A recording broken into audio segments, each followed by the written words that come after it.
This presentation was completed by Melanie Philpott and is regarding peer assessment and web-based technologies.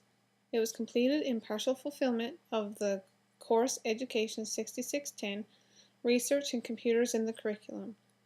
The purpose of completing this presentation is to present my analysis of the theme of peer assessment in web-based technologies. Peer assessment refers to a process that involves students commenting and grading the work of their peers, and then being judged themselves on the quality of work they displayed in their assessment. Peer assessment is a strategy for instruction in which students evaluate each other's work in order to improve their own learning and their peers' learning. Peer assessment is completed in a manner that improves learning, is assessment related, and feedback oriented. The next two slides will describe the methods used in the completion of this analysis. The 10 sources used in this presentation were selected from 7 peer-reviewed educational technology journals. The qualitative metasynthesis only included sources with the words peer assessment as part of the title. Qualitative metasynthesis method was chosen because the comparison of qualitative research provides a richer and more complete understanding of a theme. The criteria for the selection of the studies was that journals had to be peer-reviewed and they had to have a focus on peer assessment. Once the studies were selected, they had to be read and reread, sorted and analyzed until discoveries were made. From this synthesis, prevalent topics were established and themes and patterns surfaced. The majority of the 10 sources selected from 7 peer-reviewed journals used qualitative methods, with only 3 studies using quantitative methods. These studies were analyzed using qualitative metasynthesis, where the main goal was to compare and analyze and generate themes, theories, interpretations, and generalizations. Through this synthesis, the most common subject matter that presented itself was the validity and meaning of web-based peer assessment. The analysis of the 10 studies revealed 4 main sub-themes related to web-based peer assessment. The 4 themes that emerged from the analysis were web-based peer assessment and the reduction of teacher workload, the benefits of feedback in web-based peer assessment, the importance of anonymity in web-based peer assessment, and lastly, the correlation between web-based peer assessment and teacher-instructor assessment. Web-based peer assessment has the potential to reduce the workload that formative assessment places on teachers. As Lee, Steckelberg, and Srivatsan suggests, there is no manual work needed to do such things as hand out projects, collect peer feedback, and distribute feedback to students. A teacher's workload was minimal. The workload of a teacher is also minimized when using peer assessment because it creates an environment for instant feedback and increased student responsibility. Moving some of the responsibility onto students will be both educational and help relieve the demands of the teacher. The second sub-theme that emerged is that students will benefit from web-based peer assessment when relevant feedback is provided.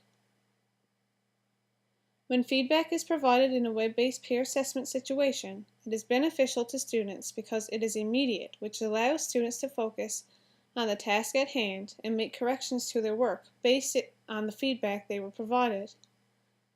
It is also beneficial because it provides valid outcomes when students receive feedback on their assessment and not just a numerical mark.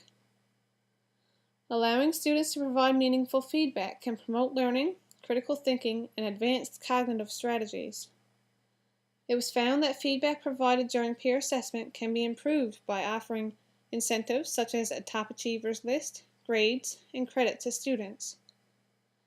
These incentives can be awarded for quality feedback, the most participation, and displaying a deep understanding of the material. Many of the studies in this synthesis assert that anonymity is imperative when looking for genuine peer assessment. In addition, the use of web-based peer assessment can create a higher assurance of anonymity in traditional peer assessment. Maintaining anonymity in web-based peer assessment can reduce peer pressure and provide an environment where students feel comfortable being honest and sincere in their comments. Anonymity can reduce confrontation and the incidence of students overmarking their friends due to concealed identities. Yu, Lin, and Chan found that the anonymity web-based peer assessment provides makes the participants feel more at ease in criticizing others, which increases the amount of critical feedback students receive, and objective assessment is more easily guaranteed. Anonymity in web-based peer assessment is vital because students do not want to face criticisms from their peers. Many students report a lack of self-confidence when rating the work of their peers. The final subtheme related to web-based peer assessment is the correlation between peer assessment and the teacher-instructor assessment. There is a high correlation between the marks and grades given by peers during web-based peer assessment and those given by the instructor or teacher. When there is a set of predetermined criteria to follow, an even higher correlation can be achieved. The analysis presented supporting evidence that web-based peer assessment can be a meaningful, effective, and efficient way to validly perform a formative assessment of students' work.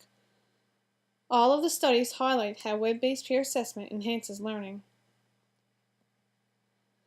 Web-based peer assessment encourages students to become independent in their learning. It also stimulates student motivation and encourages deeper learning and cognitive benefits for both the assessors and the SSEs.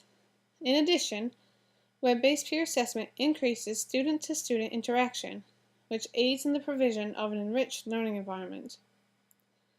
Another benefit is that it provides instantaneous feedback, which cannot be provided through traditional teacher assessment. However, web-based peer assessment does not come without issues. The main issue found in the analysis focused on student marking. Uzidi and Jallet and Davies found that students who were considered high achievers tended to be more critical, have few comments, and undermark the papers of their peers. On the other hand, the students who were considered to be lower achievers tended to overmark and overcomment on their peers' papers. The following slide describes the conclusions that were drawn from the analysis. The findings of the analysis suggest that web-based peer assessment is a valid, effective, and reliable way to assess students. Feedback in web-based peer assessment is very important as it influences the cognitive development of both the student being assessed and the student completing the assessment. Several studies suggest that web-based peer assessment can reduce teacher or instructor workload. This makes this form of assessment not only effective, but it can benefit the teachers as well as students. The analysis found that not only is it important for web-based peer assessment to remain anonymous, it is also imperative that students receive incentives, such as grades or credit, for providing quality, relevant feedback. The following slide describes the implications that were found during the analysis. In order to be effective, the procedures of the web-based peer assessment need to be clearly outlined. More studies need to be completed by extending web-based peer assessment to other subject areas to demonstrate its effectiveness. It should also be extended to more varied participants, as most studies included undergraduate students. Another implication is that web-based peer assessment needs to remain anonymous. This allows students to comfortably critique their peers, discuss their understanding, and it removes the common issue of peer pressure and the issue of students overmarking their friends. The following is the last slide of the presentation. It discusses the limitations that emerged during the analysis. 8 out of 10 studies in this analysis contained undergraduate students as participants. The findings of this analysis may have been different if more studies containing primary, elementary, or high school students were involved. 7 out of 10 studies had less than 70 participants in their studies. These small sample sizes may have an effect on the findings of this analysis as well. The last limitation that emerged as a result of the analysis is that some studies found that the level of student achievement played a significant role in how they marked their peers. This over- and undermarking may have an overall effect on the outcomes of these studies.